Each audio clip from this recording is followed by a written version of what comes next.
What's up guys, magandang hapon sa inyong lahat. Ngayon nga lang pala tayo nakapag-video dahil busy tayo nitong mga nakarang araw. For today's video nga pala ay sasamahan natin si Ompoy maghuhulog ng kanyang motor. Let's go! At ayun nga guys, nakikita nyo yung bagong motor ni Ompoy. Ang pangalan niya ay Cloudy. At dito nga dali-dali na nga kami umalis. At napapansin nyo nga dito, medyo malabo pa yung camera natin. Dahil nga kinulang sa hilid itong camera natin dito. At dito nga guys, kung inyong mapapansin, medyo nagbabadya nga yung panahon. Tingnan nyo naman yung makulimlim yung ba? Bahala ka na dyan. At ayun nga guys, mapapansin nyo na smooth lang ang aming biyahe. Banayag na banayag lang. Partida yan, may bali pa yung driver. At dito nga, hinarap ko pa sa aking pagmumukha ang camera. Yes! Tama ka na. Sobrang megos-megos na yan, Linsan. At dito nga guys, mapapansin mo, pag nakapasok ka na ng boundary ng Tansa, yan, makikita mo na yung mga magagandang drawing sa pader na yan. At dito nga guys, nakarating na nga kami dito sa kanyang kinuha na ng motor. Guys, dito kayo mag-try, madali silang mag-approve dahil wala nga silang masyadong mekos-mekos mga tanong. At dito nga sa unahan ng kanilang tindahan, bubungad sa inyo ang kanilang magagandang motor na naka-display dyan. Yan guys, ayan yung mga available nila. Nakikita nyo naman, ang gaganda, solid.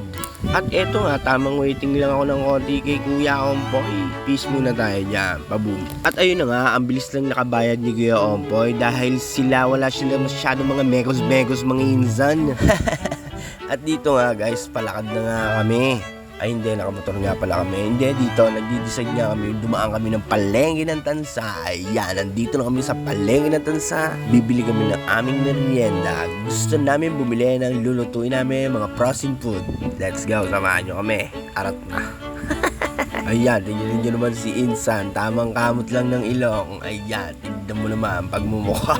At dito nga, pumasok namin ng palengke. Namangha kami, ngayon lang kami nakapasok dito, guys. Hindi guys, walang biro. Ngayon lang talaga kami nakarating ng palengke ng Tansa. Ngayon lang kami nakapasok sa loob ng palengke ng Tansa. Ito nga pala yung aming mga binili. At ilalagay na namin dito, yan, sa compartment. Boom. At andito na nga kami ngayon sa Tejero guys. Wala na masyadong megos-megos mga insan. Dali-dali na nga kami umuwi. At dito guys, makikita nyo yan, Robinson ng Malabon Gentry. Tama ba? Di ako sure. Yan nga guys, makikita nyo. Buti na lang medyo gumanda-ganda ang panahon. At medyo nawala ang pag-iisip namin na mababasa kami sa ulan. At eto nga, tuloy-tuloy lang ang aming biyahe. Smooth na smooth lang kahit may bale ang driver. At yan nga guys, andito na kami sa bahay nila Ompoy. At ayan si Nanay. Yan nga pala si Nanay, ang nanay ng Kuya Ompoy natin. Shoutout sa'yo Nay, ingat kayo palagi. At pakikamusta na nga rin pala ako kay Tatay. Sabihin mo sa kanya na magpagaling siya ha, ingat palagi. At kung umabot nga kayo sa part ng video na to, gusto ko lang magpasalamat sa inyong lahat. Dahil nga ngayon ay naka 5K followers na tayo. Guys, maraming salamat sa inyong lahat. Mag-ingat kayo palagi. Salamat.